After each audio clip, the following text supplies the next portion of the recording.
meanwhile, the deceptions continue to crumble before our eyes, the deceptions that made this genocide possible. I wanted to kind of get this one out of the way since we've done so much work on this, Aaron and Patrick. I know you've covered this as well. The mass rape deception of October 7th has now been discredited again by none other than Moran Gez, who is an Israeli prosecutor who has acknowledged there in this, and this was in an interview with Ynet, the top or most popular Israeli publication, there are 0 complainants in alleged cases of rapes committed by Palestinians on October 7th and no organized chains of evidence. This is Ali Abu Nima's report. Israel still can't find any October 7th rape victims. There's no testimony. There's no evidence. Anyone who entered Israel from Gaza on October 7th to kill or loot, it doesn't matter. They should be included in the indictment and receive the death penalty. Those who didn't murder but looted, burned, stole, picked avocados, as some claim, because of this mess. You came to the door with a drill and opened it to loot. Then a terrorist came in and murdered civilians there, so they should all be put to death. So she's basically saying, forget about pursuing rapists or those who committed sexual assault. We can't find any. But if you came into Israel to pick avocados or take selfies or whatever, you're all going to get the death penalty. There goes the whole deception out the window that we had been calling out since December 2023 when it was first introduced. Well, that's what happens when you stage a propaganda campaign. You initially get some buy-in from a reliable media that goes along with it. We saw that with the beheaded babies lie. But then the beheaded babies lie is hard to sustain because eventually, if you're going to put out that light, you have to show something for it, like the corpse of a beheaded baby, which of course didn't exist because it was a lie.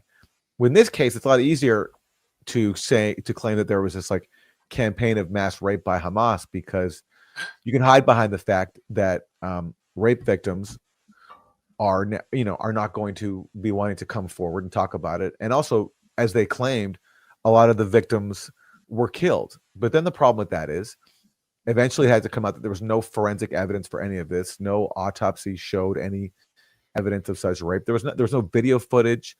And all they had was the claims of people claiming to be witnesses.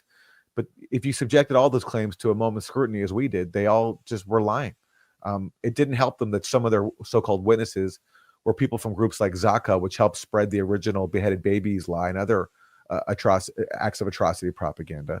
But in this case, that narrative was so important because it was so foundational to the propaganda campaign for genocide that it stood for a while, and it still stands in U.S. media where there's not been a debunking at all, at least outside of groups of outlets like the Grayzone and Electronic Intifada.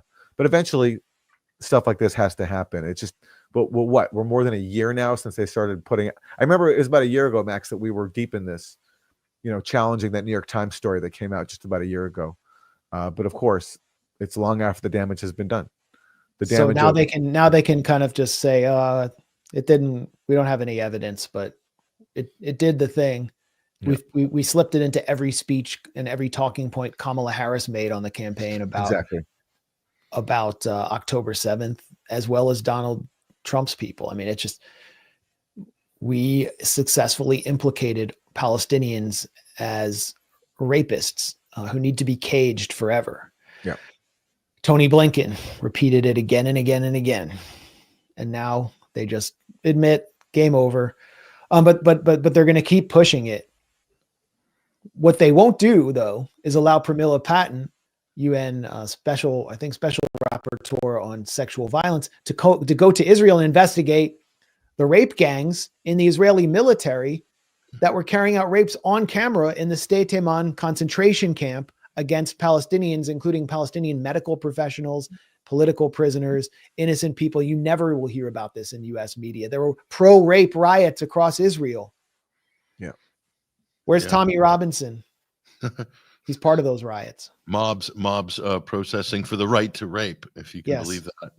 I mean, it's just barbaric in the extreme. But it is along that same theme, which is the Muslim rape of, you know, white European society. It's the same type of thread that they're using. Tommy Robinson and Jordan Peterson was trying to amplify on the Piers Morgan show this week, where he made a complete fool out of himself, as he normally does. But he really went over the top on this the rape of Britain. So Jordan Peterson made it sound like there's gangs of Muslim rape gangs marauding through Britain right now. I'm in Britain now, and it's a very quaint, quiet, generally peaceful country, very safe. London's one of the safest cities in the world. You can walk around. It's not that dangerous, not compared to some other cities I've been to. But this characterization that is funny, I think it was Loki who had a person who's an expert on this subject, and she said something very important. When it's a white perpetrator, they focus on the individual. When it's someone who's not a white perpetrator, they collectivize the crime, and that's how you create the culture wars, basically. Yeah. Rape gangs are taking over England. Where are the men to stand up to this? Is that Kermit the Frog or George Peterson or Jordan Peterson? It's my attempt at Jordan Peterson. Jordan Peterson. I dare you to watch that. We need Jerusalem. We need Israel. You need to get a suit, Max, that's like red on one side, blue on the other. Do this sort of Jekyll and Hyde type tailored suit. Yeah. So I look like I'm selling something for 1995 and like a old school infomercial. You're pretty good on that, JP, and that's pretty good. You're getting good on that. Yeah, we're working on my Ben Shapiro. I gotta get a black keep on.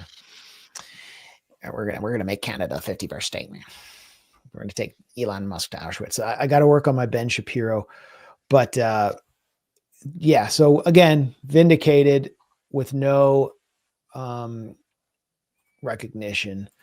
And the sickening thing is the New York Times that spun out this mass rape deception implicating Palestinians in order to sell Israel's genocide is now actually benefiting from Israel's torture camps to justify Israel's destruction of the Kamal Adwan Hospital in northern Gaza, the last functioning medical facility in northern Gaza, whose director is now in the Sde Timan concentration camp.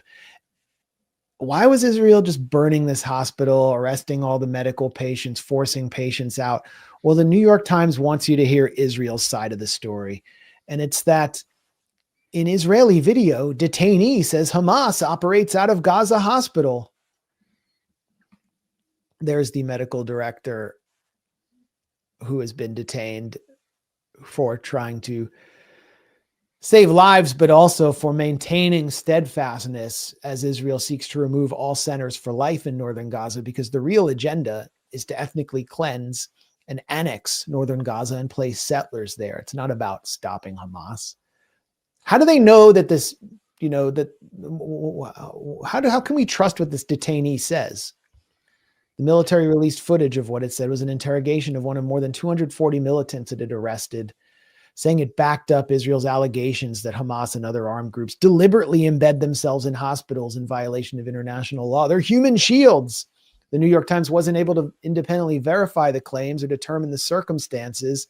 And then they mentioned that Israel's detained many Gazans in Sde Timan, where many have been held in demeaning conditions, and they describe beatings and other abuse, like rape, which has been documented on camera, but they don't mention that, with electrified rods. The Israeli military has denied accusations, but it's on camera.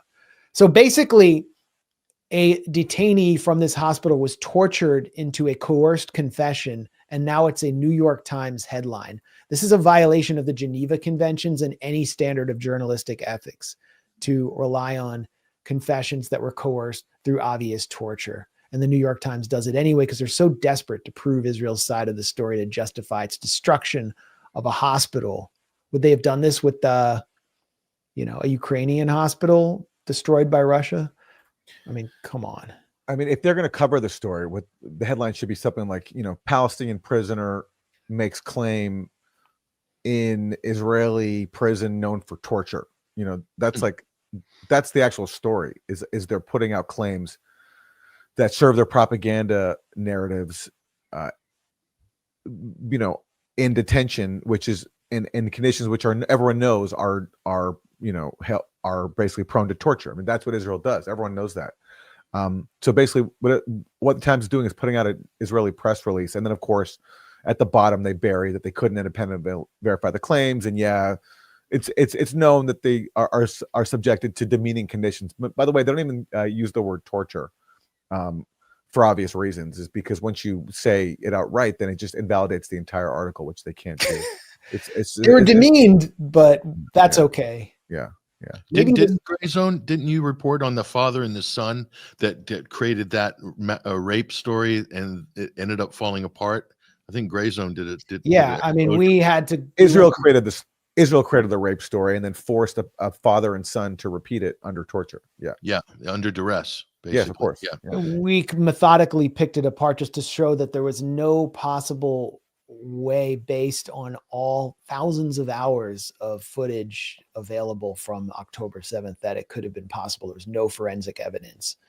And they were, just imagine what the torture consists of, aside from enormous amounts of physical pain and deprivation. They tell you that we know where your family lives. Here's a picture of their house, and we're going to bomb them and kill them all unless you say that you and your dad went out and raped a woman, an innocent woman, together. You're savages. That's what they do. And, they kill so many people so randomly that we just kind of stop thinking about how they're doing the targeting, how they justify it. And then Hamas operates out of the hospitals. Well, Hamas was the government. They have government officials. They have people in the Ministry of Health who are still there, who are trying to keep some semblance of civilization, of order. And the U.S. has given Israel carte blanche to kill them. I'm in the DC area. Are there Democrats in the hospital? Because the Democratic Party has just overseen this genocide. So would that, if Tony Blinken goes to a hospital to get like a prostate exam, would that justify Palestinians bombing that hospital? I mean, by that logic that they're putting forward, yes. And Israel, I mean, what did we see when Iran attacked Israel in retaliation for Israeli attacks on Iran?